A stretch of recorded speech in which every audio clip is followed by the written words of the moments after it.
Okay, 2013 question 8. So what we're going to start on is that the mean, or the average, is another word for mean. The average of a list of 5 numbers is 8. Write down 2 different lists of numbers for which the above statement is true. So what you got to remember is, basically, the average of 5 numbers is 8. So multiply 8 by 5 numbers and you get 40. So both lists of numbers basically have to add up to 40. So just make up 2 lists of numbers of 5 numbers that adds up to 40. So you can go, let's say, let's go 4, 6, 10. We're currently on 20 here. You could have 12. That'll put you on to 32. So the last 2 have to add up to 8, so you could have another 2. So we have 10, 20, 32, 34. Last number's got to be a 6. So that's 5 numbers. Just add them up. Make sure they add up to 40. They do. Okay. So that's a set of numbers that adds up to 40. Then you can just go 2, 4, 6, 8. So we could have 6 plus 6 plus 8 is 20. So then we just need one bigger. So then we need 20 at the end. So once again, add them up and make sure they equal 40. And these are 2 listed numbers that have a mean of 8. Okay. The mode of a list. Mode means the most common number. So the most common number of a list of 6 numbers is 7. Write down 2 lists of numbers for which the above statement is true. Just write down any 6 numbers you want. Okay, you can do it like this, and just make sure there's more 7s than anything else.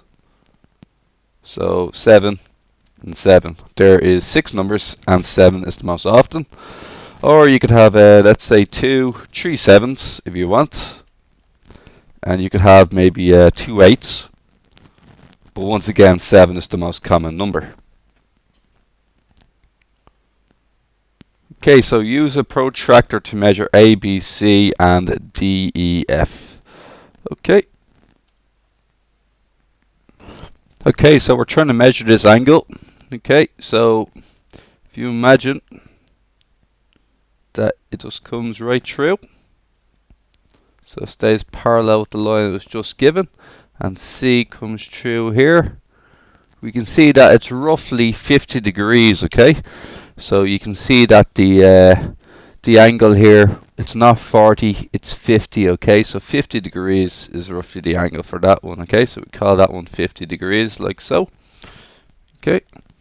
Then we move it down here, and we just make sure it's on this spot. And we make sure we can see our line, okay? So just continue this line on the same track it was just on a minute ago. Then we do it here. Now, so just got to make sure that the protractor, what you're looking to do with the protractor is you want to make sure that this part here is just basically on the where the 2 lines combine, okay? So just got to do this by eye.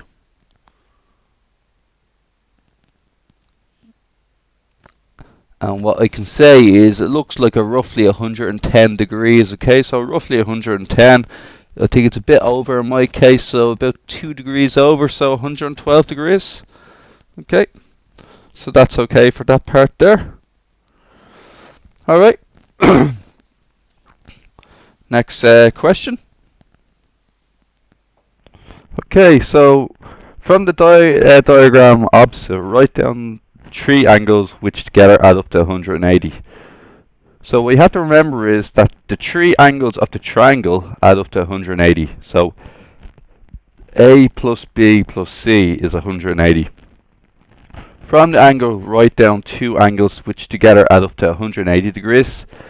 That would be a straight angle. So the 2 D's, C and D, will add up to 180 because it's a straight line. So straight line always equals 180 degrees. Okay. What conclude from your 2 statements above about the relationship between D and A plus B? Okay. If A plus B plus C equals 180, and C plus D equals 180. So what we can say is from both of these is that C is in both of them.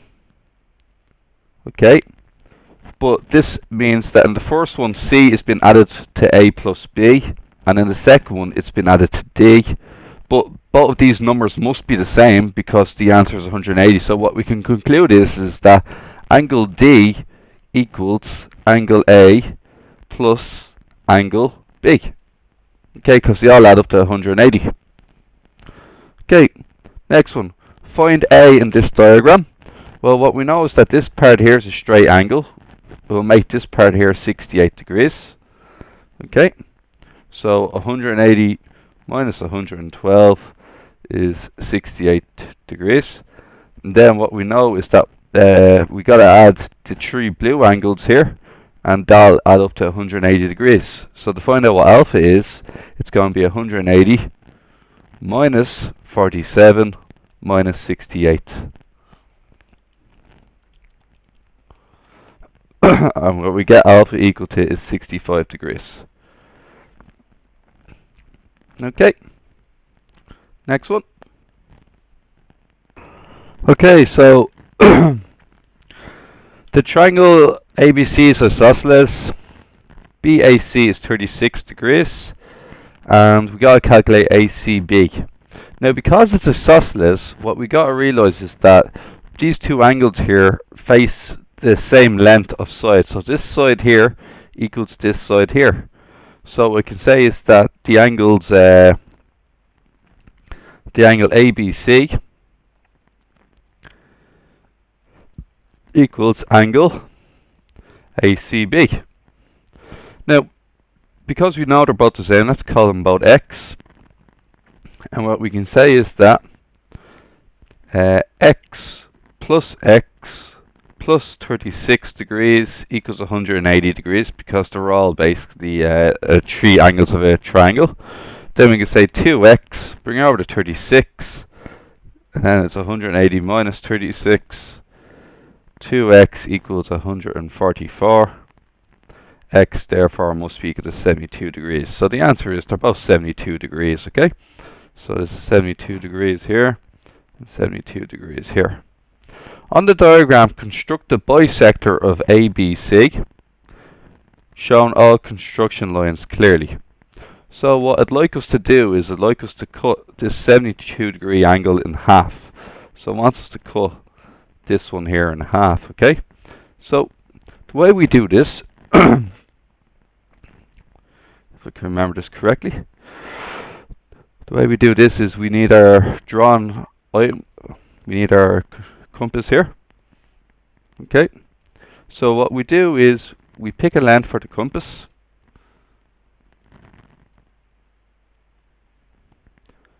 So we come down. So what we need to do here is we need to pick a length for the compass. Now keep the compass length the same no matter what you're doing here. Okay, so what we do is we decide to pick up a compass length here. Alright, and we'll call it around here, around this, maybe around this far, okay?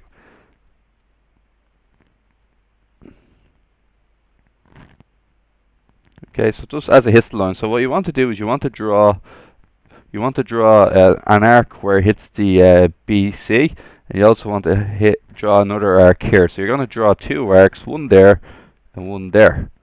Okay, so what you'll probably get is you'll get one arc here. Okay, and then you'll get another arc here. Okay.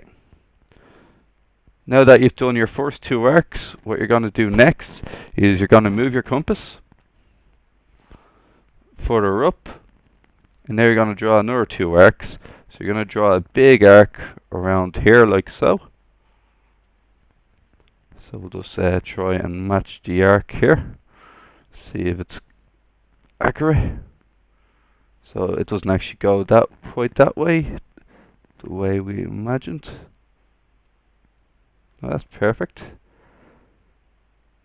Perfect arc there. Okay.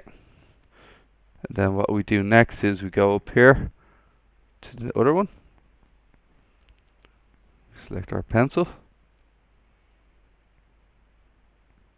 Okay. And we get our another drawn arc here. So this is our second arc here, like so. So now we have our two lines drawn. And what we can do next is we can link B, not what I'm looking for there, in a straight line into our two arcs. And now we've cut this angle in half. So this angle here is now cut in half, like so. Okay, that's fairly good. Next part. Mark the point D where the bisector meets the line AC. So as you can see, we keep drawing the line further out, like so. It will meet AC. So we'll call this the point D. Okay. So construct the bisector of ABC, clearly shown all construction signs. We just did that. Point D is going to be here. Okay. Next point. Calculate all the angles and triangles BDC and write them into the diagram. Okay. So this is now BDC is now located here. Okay. So BDC. Here, the green triangle is BDC. And now what we know about BDC is that it was 72 degrees and we just had to cut it in half. That's what bisector means. Bisector means we cut it in half. So that's 36. C was 72 degrees. So it's going to be 180 minus 36 minus 72. And we get is another 72 degree angle here. Okay? So now we're just after making another isosceles triangle. Okay? Because these two angles are the same, which means that these two lengths, this length here and this length here, have to be the same. Okay, can you conclude that BDC is a isosceles triangle? Yes, because two of its angles are equal.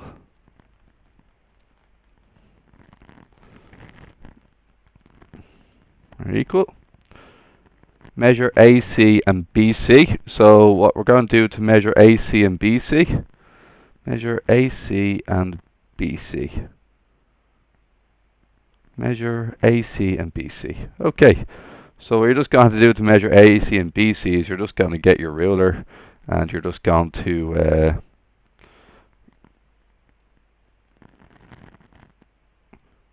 line it up with AC here.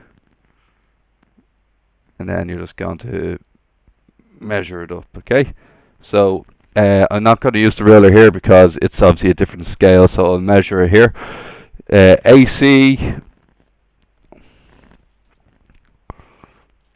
AC turns out to be about 9.6 centimeters. Okay, so when you measure AC, it's roughly going to be about 9.6, I think. Actually, no, 9.8. So AC is 9.8 centimeters. BC is 6 centimeters. Calculate AC and BC corrected to 3 places of decimals. Okay, so put AC is 6.8 and BC is 6 and just divide them. Put them into the calculator. And what you'll get is 1.63. Okay, so 1.63. Okay, so 3 places of decimals. It didn't actually happen that way. It just actually happened to 2 places of decimals. Okay. Now that G is done, we're on question 12 next. Question 12. Okay. For question 12.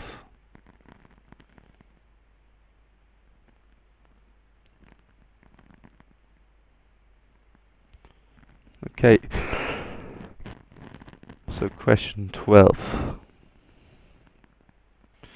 Okay, so during a trigonometry lesson, a group of students made some predictions about what they expected to find the values of the trigonometric functions of some angles. They found the sine, cosine and tangent of 25 degrees and 50 degrees. In the table below, show the 3 decimal places the values they found. Okay guys, doesn't matter, just typing it into the calculator, okay? So sine 25 is to 3 decimal places, 0.4226 18. Okay, so we got to round that off, so it's going to be 0.4 4 to 26 will round up to 30, so 423. Right, now we're going to get cos 25, and cos 25 is 0.0630. Round off to 3 decimal places is going to be 0.906, because 3 rounds back downwards, okay? Tan 25 0.4663, and what that's going to do is going to round downwards to 0.466.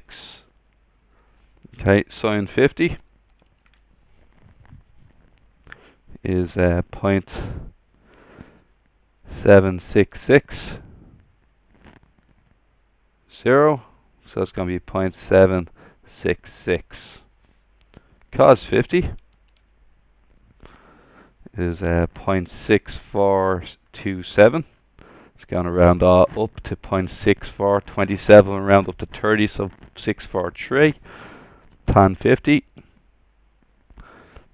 1.19175. That can round up to 1.19, 175, close to 200, so 1.192. Now, Maria has said the value from any of these trigonometric functions will always be less than 1. Was Maria correct? Give a reason for your answer. She wasn't correct because we can see that tan 50 does not obey this rule. So answer is not correct. Tan 50 equals 1.192, which is greater than 1.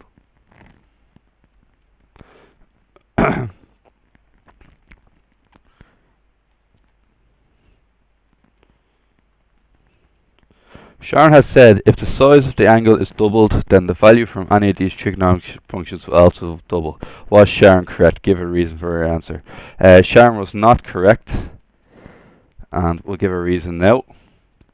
We can write down what, let's see, sine 25 and cos 25. So sine 25 is equal to, sine 25 was 0.423. And sine 50 was 0.766. Now, what happens is when the angle is doubled, so 25, it's multiplied by 2, it turns into 50. But 0.423, if that was doubled, 0.423 multiplied by 2, the answer should be 0.846. So this basically means that it's not doubled, okay? So sine 20, she's not correct. The reason why is sine 25, sine 50 is not double sine 25. Okay, so sine 50 is not double the value of sine 25.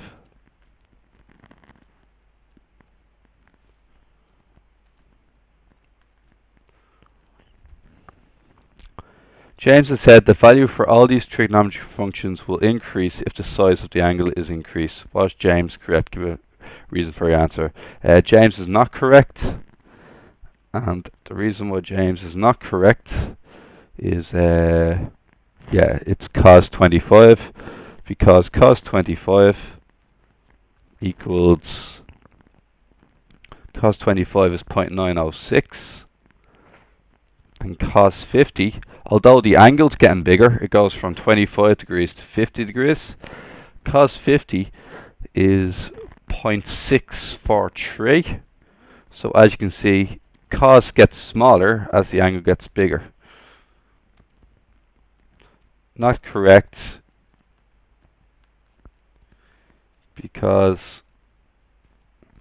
cos 25 is a bigger number than cos 50?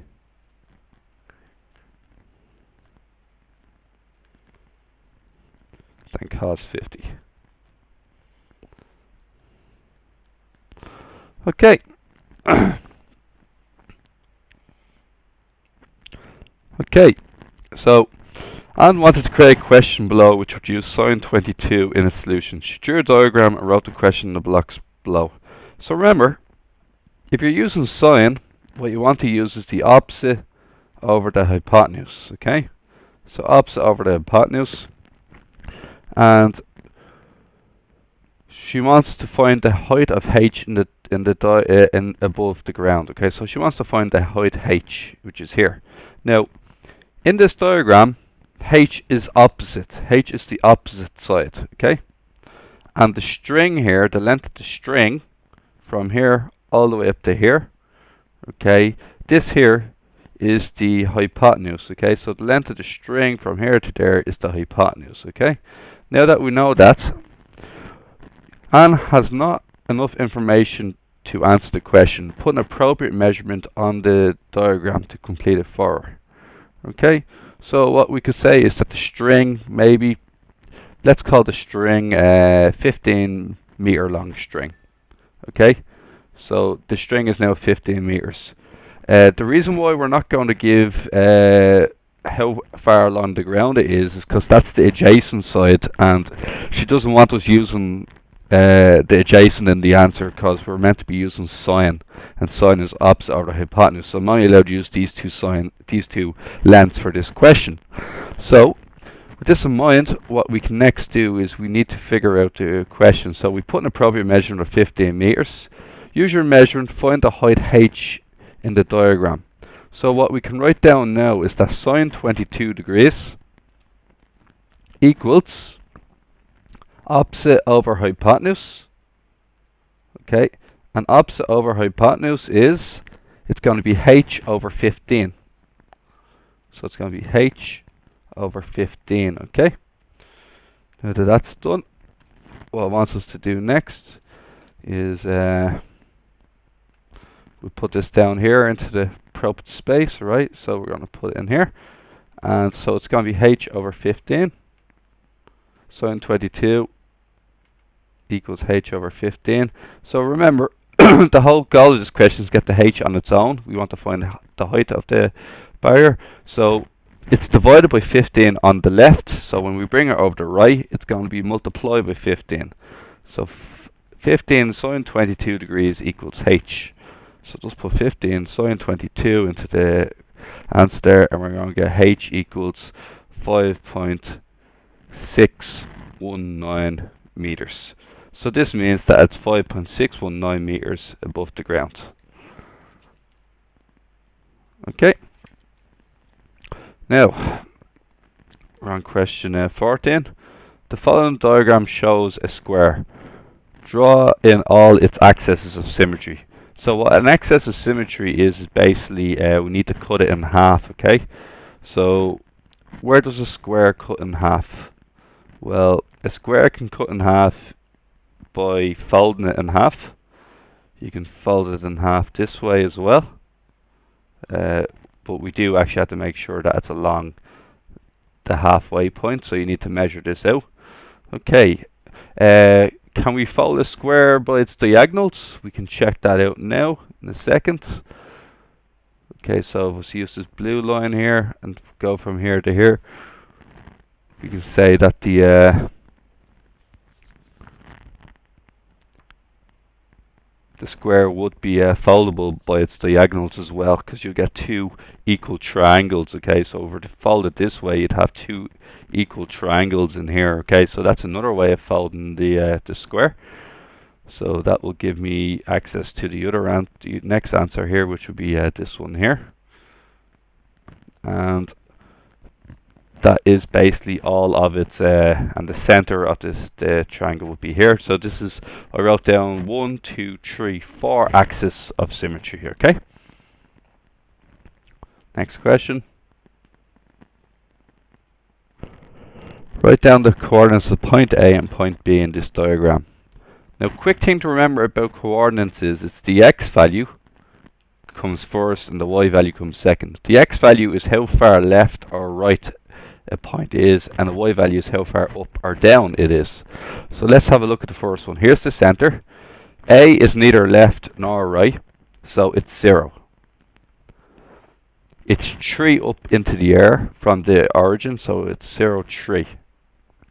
B is 4 to the right, which is plus 4, but it doesn't go up or down, so it's 4, 0. Next thing we got to do is use the distance formula to find the distance of A to B. We want to find the length of the line A to B. So you have to look up in your tables the distance formula of x2 minus x1 squared plus y2 minus y1 squared. Now that that's done, you can say this is x1, y1. This one here is x2, y2. And now we're going to put them into the distance formula, like so. And what we can get here is 4 minus 0 squared plus 0 minus 3 squared. And also what we're going to do is just enter this into your calculator exactly as it looks, okay? So don't worry about doing anything else there. Just enter it into the calculator, and you'll get is the answer you'll get is 5. Okay, so D equals 5. Part 3, write down the distance of O to A. So O to A is a distance of 1, 2, 3. Distance of O to B is 1, 2, 3, 4. Use the theorem of Pythagoras to find the length of the hypotenuse of the triangle OAB. Okay, so what I'd like us to do here is we have a triangle, a right angle triangle like so. We'll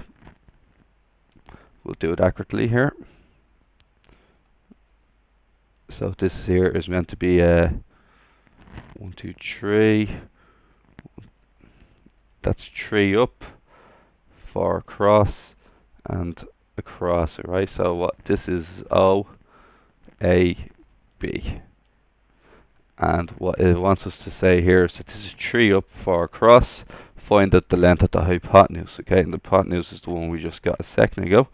But remember, in Pythagoras' theorem, it's the longest side squared equals the sum of the other two sides squared. So square the other two sides and add them together. So square them and add them together. So x squared will equal 9 plus 16. And x squared equals 25. X will equal the square root of 25. So x squared equals 25 means what number multiplied by itself gives me 25. The square root sign will tell you that it's 5. Okay. Now, okay, so a computer game shows the location of 4 flowers at 1, 7, 1, 2, 6, 2, 5, 6 on a grid. The object of the game is to collect all the nectar from the flowers in the shortest time. Okay, so this is the bee here in the middle, and he's got to go to all the flowers. Okay, a bee found a hidden flower halfway. A bee found a hidden flower halfway between B and D. Find the coordinates of the hidden flower. So halfway between B and D. So what we're looking to do is, if we were to join B and D together, we're looking for the midpoint of this line. Okay. Now you can do it by using your eyesight here. So basically, the distance from B to D is 4 across and 4 up into the air. Therefore, half that distance would be 2 across and 2 up into the air. So the location of the hidden plant would be here. Okay, so here's the hidden plant here. Another way of doing this would be to use the midpoint formula. So midpoint formula. And if you look up in your tables, the midpoint formula would have been x1 plus x2 divided by 2, y1 plus y2 divided by 2. And the 2, we're going to use B and D. B is the point 1, 2. D is the point 5, 6, and what we can call them is x1, now y1, and x2, y2. And what we're going to get here is 1 plus 5 divided by 2, and y2 plus y1 plus y2 is 2 plus 16 divided by 2. So you're going to get 6 over 2 and 18 over 2, and the answer there should be 39. Okay, so we're just going to check this out, see if it's the same answer as the one we had. Oh, sorry, it's not 16, it's 6. Excuse me. We knew it was too big. So that's 6, and that makes that 8. And it will make this one 4. So 3, 4, excuse me. Okay, so 3, 4. Look up the top. It's 3 across, 4 up into the air, so this is the point 3, 4. Okay. Another flower E can be located by completing the square ABCE. Write down the coordinates of the point E. So ABCE. Okay, so just rub this out. ABCE. So let's make the square, okay? So what we can say is that A to B is one side. So ABCE. B to C is the other point. Now there's only one location that can happen for this to be a square. It has to come up the same height, and then it comes across the same amount. So the location of this point E of the new flower is going to be 7 across, 7 high, so it's going to be a coordinate of 7, 6, 7.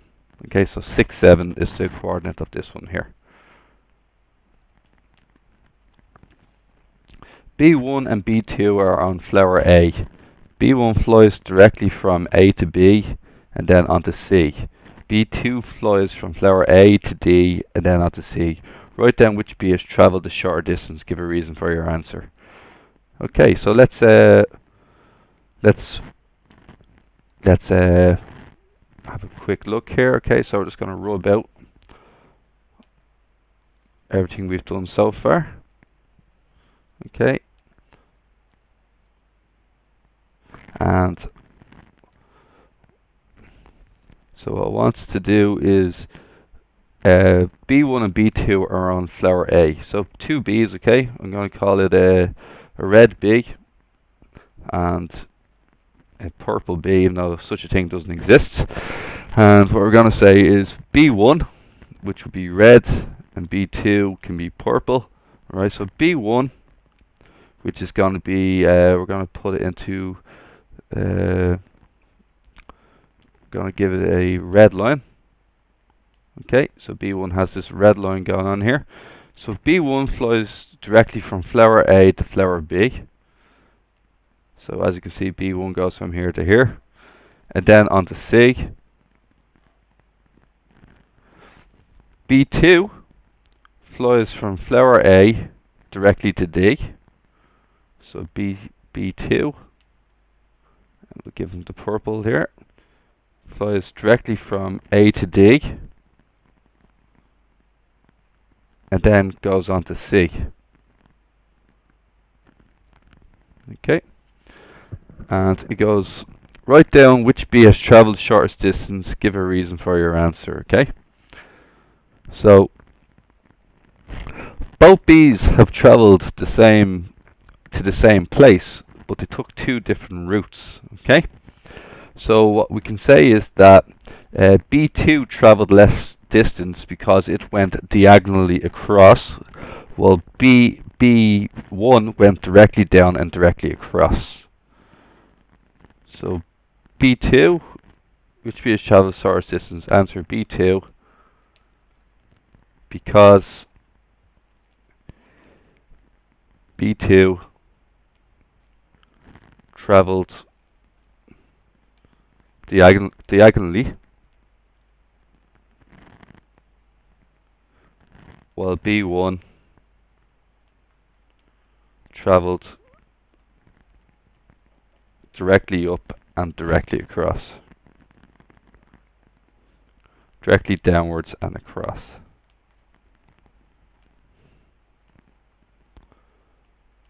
Okay, and that concludes the 2013 paper.